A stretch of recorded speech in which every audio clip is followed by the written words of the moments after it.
दोस्तों नमस्कार साथियों, कैसे हो विद्यार्थियों। The atom ITI online classes में आपका हार्दिक स्वागत करता हूं, अभिनंदन करता हूं। साथ ही साथ आपसे निवेदन करता हूं कि आईटीआई से संबंधित जो ज्ञान आपने अब तक प्राप्त नहीं करा है, उस अनमोल ज्ञान को प्राप्त करने के लिए मेरे चैनल को भी सब्सक्राइब कर लीजिए। साथ ही साथ लगे हाथ आईटीआई और उससे जुड़ी सभी प्रकार की गवर्नमेंट जॉब्स की ताज़ा जानकारी प्राप्त करने के लिए नोटिफिकेशन बेल को दबाना ना भूलें। दोस्तों, नॉर्थन कोलफील्ड्स लिमिटेड जो कि भारत सरकार का एक उपक्रम है, भारत सरकार की एक मिनी रत्न कंपनी भी है। यह कंपनी न केवल भारत की बल्कि विश्व की सबसे बड़ी कोयला खनन कंपनी है।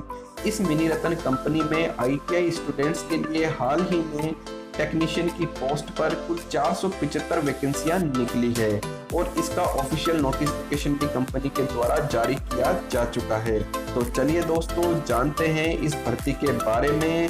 आप देख रहे हो the atom ITI online classes, सफलता की एक शुरुआत।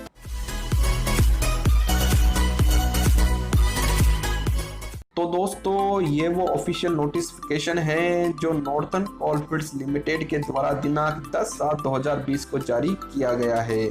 इसमें ऊपर रोजगार अधिसूचना में दिया गया है NCL यानी नॉर्थन कोलफील्ड्स लिमिटेड ऐसे भारतीय नागरिकों जो कि तालिका क में वर्णित पदों के लिए न्यूनतम एवं आवश्यक योग्यता रखते हों से सीधी भर्ती द्वारा मध्य प्रदेश के सिंगरौली जिले तथा उत्तर प्रदेश के सोनभद्र जिले में उपस्थित कोयला खदानों एवं अन्य प्रतिष्ठानों में स्थायी यानी परमानेंट नियुक्ति के लिए ऑनलाइन आवेदन आमंत्रित करती है। आइए दोस्तों, अब जानते हैं टेक्नीशियन की पोस्ट पर क्या शैक्षणिक योग्यता रखी गई है। तो सबसे पहले जानेंगे टेक्नीशियन फिटर के बारे में। तो इसमें क्लास 10th आपकी पास आउट होनी चाहिए, आईटीआई आपकी फिटर ट्रेड में कंप्लीट होनी चाहिए, आईटीआई का सर्टिफिकेट एनसीवीटी अथवा एससीवीटी से मान्यता प्राप्त होना चाहिए। साथ ही साथ आपके पास में 1 साल का अप्रेंटिस ट्रेनिंग का सर्टिफिकेट होना चाहिए। इसके बाद है टेक्नीशियन इलेक्ट्रिशियन। इसमें क्लास 10th आपकी पास आउट होनी चाहिए, आईटीआई आपकी इलेक्ट्रिशियन ट्रेड में कंप्लीट होनी चाहिए, आईटीआई का सर्टिफिकेट एनसीवीटी अथवा एससीवीटी से मान्यता प्राप्त होना चाहिए। साथ ही आपके पास में 1 साल का अप्रेंटिस ट्रेनिंग का सर्टिफिकेट होना चाहिए। इसके बाद है टेक्नीशियन ट्रेनर। इसमें क्लास 10th आपकी पास आउट होनी चाहिए, आईटीआई आपकी ट्रेनर ट्रेड में कंप्लीट होनी चाहिए, आईटीआई का सर्टिफिकेट एनसीवीटी अथवा एससीवीटी से मान्यता प्राप्त होना चाहिए। साथ ही आपके पास में 1 साल के अप्रेंटिस के ट्रेनिंग का सर्टिफिकेट होना चाहिए। इसके बाद में है टेक्नीशियन मशीनिस्ट। इसमें क्लास 10th आपकी पास आउट होनी चाहिए, आईटीआई आपकी मशीनिस्ट ट्रेड में कंप्लीट होनी चाहिए, आईटीआई का सर्टिफिकेट आपका एनसीवीटी अथवा एससीवीटी से मान्यता प्राप्त होना चाहिए, 1 साल का अप्रेंटिस ट्रेनिंग का सर्टिफिकेट आपके पास में होना चाहिए। बाद में है टेक्नीशियन वेल्डर। तो टेक्नीशियन वेल्डर के लिए क्लास 10th आपके पास आउट होनी चाहिए, आईटीआई आपकी वेल्डर ट्रेड में कंप्लीट होनी चाहिए, आईटीआई का सर्टिफिकेट आपका एनसीवीटी अथवा एससीवीटी से मान्यता प्राप्त होना चाहिए। साथ ही 1 साल का आपके पास में अप्रेंटिस ट्रेनिंग का सर्टिफिकेट होना चाहिए। ये दोस्तों, जान लेते हैं टेक्नीशियन की अलग अलग पोस्ट पर किस कैटेगरी के लिए कितनी सीटें रखी गई है। आपकी जानकारी के लिए बता देता हूँ, इसमें प्रत्येक कैटेगरी की पोस्ट उत्खनन और इलेक्ट्रिकल एंड मैकेनिकल डिपार्टमेंट में बांटी गई है। चलिए दोस्तों, सबसे पहले जानते हैं टेक्नीशियन फिटर की पोस्ट के लिए किस प्रकार सीटों का डिस्ट्रीब्यूशन किया गया है। तो इसमें अनरिजर्व्ड के लिए 52 + 12 = 64 पोस्ट है, ईडब्ल्यूएस यानी इकोनॉमिकली वीकर सेक्शन के लिए 12 + 2 = 14 पोस्ट है, एससी यानी शेड्यूल कास्ट वालों के लिए 18 + 3 = 21 पोस्ट है, एसटी यानी शेड्यूल ट्राइब वालों के लिए 25 + 4 = 29 पोस्ट है, ओबीसी यानी अदर बैकवर्ड क्लासेज के लिए 18 + 3 = 21 पोस्ट है, पीडब्ल्यूडी यानी पर्सन विद डिसेबिलिटी वालों के लिए 3 पोस्ट है, एक्स सर्विसमैन वालों के लिए 7 + 3 = 10 पोस्ट है। इस प्रकार कुल 162 पोस्ट होती है टेक्नीशियन फिटर की पोस्ट के लिए। इसके बाद में है टेक्नीशियन इलेक्ट्रिकल। तो इसमें अनरिजर्व्ड वालों के लिए 16 + 57 = 73 पोस्ट है, ईडब्ल्यूएस वालों के लिए 3 + 14 = 17 पोस्ट है, शेड्यूल कास्ट वालों के लिए 4 + 21 = 25 पोस्ट है, एसटी वालों के लिए 6 + 28 = 34 पोस्ट है, ओबीसी वालों के लिए 4 + 21 = 25 पोस्ट है, पीडब्ल्यूडी वालों के लिए 1 + 4 = 5 पोस्ट है, एक्स सर्विसमैन वालों के लिए 3 + 12 = 15 पोस्ट है। टोटल मिलाकर 194 पोस्ट है टेक्नीशियन इलेक्ट्रिकल की पोस्ट के लिए। बाद में आती है टेक्नीशियन ट्रेनर। तो टेक्नीशियन ट्रेनर में अनरिजर्व वालों के लिए 8+3 बराबर 11 पोस्ट है, ईडब्ल्यूएस वालों के लिए 1 पोस्ट है, शेड्यूल कास्ट वालों के लिए 2 पोस्ट है, शेड्यूल ट्राइब वालों के लिए 3 पोस्ट है, ओबीसी वालों के लिए 2 पोस्ट है, पीडब्ल्यूडी वालों के लिए 1 पोस्ट है, एक्स सर्विसमैन के लिए 1 पोस्ट है। मिलाकर 21 पोस्ट होती है टेक्नीशियन ट्रेनर के लिए।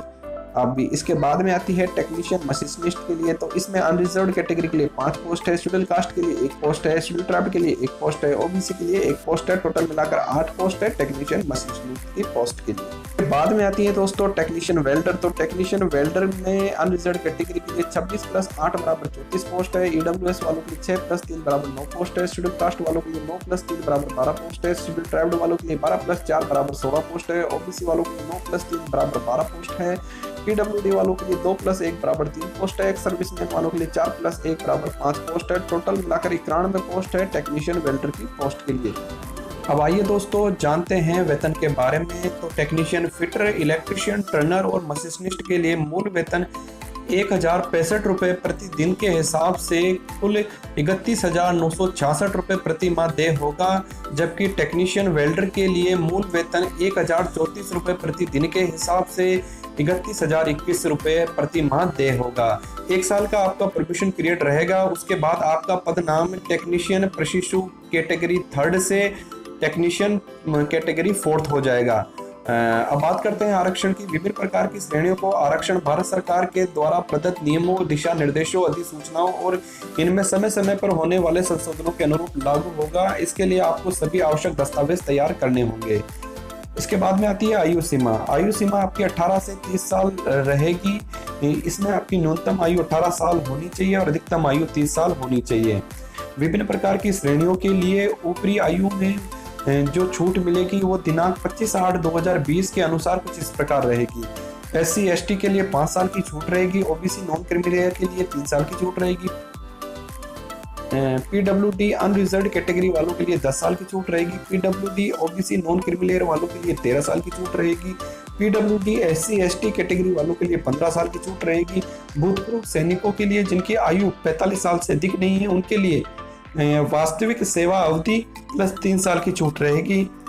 इसके अलावा कोल इंडिया के विभागीय कर्मचारियों के लिए कोई समय सीमा निर्धारित नहीं की गई है। बात करते हैं परीक्षा शुल्क के बारे में। तो अनरिजर्व्ड OBC और EWS कैटेगरी वालों के लिए 500 रुपये परीक्षा शुल्क रहेगा। SC ST PWD ex serviceman और विभागीय कर्मचारियों के लिए कोई शुल्क नहीं रहेगा। परीक्षा हॉल में अनुचित संसाधनों का प्रयोग करने पर, दुर्व्यवहार अथवा छलावा करने पर अभ्यर्थियों का परीक्षा में सम्मिलित नहीं होने दिया जाएगा और NCL की आगामी परीक्षाओं में हमेशा के लिए अयोग्य घोषित कर दिया जाएगा। चयन से पहले अथवा चयन के बाद में मांगे गए सभी ओरिजिनल डॉक्यूमेंट्स में किसी भी प्रकार की कमी रहने पर अभ्यर्थी को तत्काल प्रभाव से टर्मिनेट कर दिया जाएगा, यानी उसकी सेवा उसी समय समाप्त कर दी जाएगी। आइए दोस्तों जान लेते हैं चयन प्रक्रिया के बारे में। तो आपका चयन लिखित परीक्षा के आधार पर किया जाएगा। लिखित परीक्षा के 2 भाग होंगे, भाग क और भाग ख। पहला भाग क 70 नंबर का होगा जिसमें टेक्निकल प्रश्न पूछे जाएंगे। दूसरा भाग 30 नंबर का होगा जिसमें जीके, रीजनिंग तथा मैथ के प्रश्न पूछे जाएंगे। दोनों ही भाग के प्रश्न ऑब्जेक्टिव टाइप के रहेंगे। इस परीक्षा में नेगेटिव मार्किंग नहीं रखी जाएगी। इस प्रश्न पत्र में प्राप्तांकों के आधार पर मेरिट लिस्ट तैयार की जाएगी। उसके आधार पर अभ्यर्थी को डॉक्यूमेंट वेरिफिकेशन के लिए बुलाया जाएगा। मेरिट लिस्ट में आपको अपना स्थान सुनिश्चित करने के लिए न्यूनतम कट ऑफ मार्क्स से अधिक मार्क्स लाने होंगे। न्यूनतम cut off marks category wise कुछ इस प्रकार हैं। अनरिजर्व्ड EWS के लिए कट ऑफ मार्क्स 50 अंक रहेंगे। SC ST OBC PWD और एक्स सर्विसमैन कैटेगरी के लिए कट ऑफ मार्क्स 40 अंक रहेंगे। आप जिस भी कैटेगरी से बिलोंग करते हो उस कैटेगरी में आपको कट ऑफ मार्क्स से अधिक अंक लाने होंगे, तभी आप मेरिट लिस्ट में सेलेक्ट हो पाओगे, अन्यथा नहीं। एक से अधिक अभ्यर्थी के समान अंक लाने पर उसे प्राथमिकता दी जाएगी जिसके भाग क टेक्निकल में अधिक अंक आए हैं। यदि भाग क में समान अंक रहते हैं तब उसे प्राथमिकता दी जाएगी जिसकी उम्र ज्यादा है। यदि अभ्यर्थी की उम्र समान रहती है तब उसे प्राथमिकता दी जाएगी जिसका अंग्रेजी वर्णमाला में नाम का अक्षर पहले आता हो। इसके बाद में कुछ सामान्य दिशा निर्देश अभ्यर्थियों के लिए दिए गए हैं। ये दिशा निर्देश हिंदी में दिए गए हैं। आप इन दिशा निर्देशों को आसानी से पढ़ सकते हो, समझ सकते हो। यदि मैं एक एक दिशा निर्देश को आपको समझाऊंगा तो वीडियो बहुत लंबा हो जाएगा, इसलिए आप ये इंस्ट्रक्शन स्वयं पढ़े। यदि कोई इंस्ट्रक्शन आपको समझ में नहीं आता है तो कमेंट बॉक्स में जाकर आप कमेंट कर सकते हो, अपना प्रश्न पूछ सकते हो। इसका उत्तर आपको दे दिया जाएगा। आइए दोस्तों, अब जान लेते हैं आवेदन कैसे करें। तो आपको ऑनलाइन आवेदन करने के लिए इनकी ऑफिशियल वेबसाइट www.nclcil.in पर जाना होगा। इसके बाद आपको कैरियर ऑप्शन, उसके बाद में आपको भर्ती ऑप्शन और उसके बाद में आपको टेक्नीशियन, फिटर या इलेक्ट्रिशियन या ट्रेनर या मशीनिस्ट या वेल्डर ऑप्शन को चुनना होगा। उसके बाद लॉगिन करना होगा और अपना ऑनलाइन फॉर्म भरना होगा। ऑनलाइन फॉर्म भरने के लिए आपको अपनी personal detail, qualification detail, address detail और कम्युनिकेशन डिटेल्स सही तरीके से भरनी होगी और अपना रजिस्ट्रेशन करवाना होगा। इसके बाद अभ्यर्थी को अपना आवेदन शुल्क जमा कराना होगा। इसके बाद आपको अपना फॉर्म सबमिट कराना होगा। लास्ट में आपको अपने फॉर्म का प्रिंट आउट निकलवा कर अपने पास में रखना होगा। ऑनलाइन फॉर्म दिनांक 3/8/2020 से भरे जाएंगे और इसकी अंतिम दिनांक 25/8/2020 रहेगी। एडमिट कार्ड की दिनांक, लिखित परीक्षा की दिनांक और परीक्षा परिणाम घोषित करने की दिनांक इनकी ऑफिशियल वेबसाइट पर डाल दी जाएगी। इसके लिए आप समय समय पर इनकी ऑफिशियल वेबसाइट को विजिट करते रहें। तो दोस्तों, ये थी नॉर्थन कोलफील्ड्स लिमिटेड की वे भर्तियां जो ITI वालों के लिए बेहतर रोजगार का अवसर लेकर आई है। दोस्तों, इनमें फॉर्म आप जरूर लगाइएगा, अच्छे से मेहनत करिएगा। The atom ITI online classes की तरफ से आपको ढेरों शुभकामनाएं। ITI वालों के लिए इस प्रकार के उपयोगी तथा महत्वपूर्ण वीडियो आगे भी देखने के लिए हमारे चैनल को सब्सक्राइब कर लीजिए, साथ ही नोटिफिकेशन बेल को दबा दीजिए। आज का हमारा वीडियो यदि आपको पसंद आया तो प्लीज लाइक और शेयर जरूर कर दीजिएगा। हमारा वीडियो देखने के लिए बहुत बहुत धन्यवाद।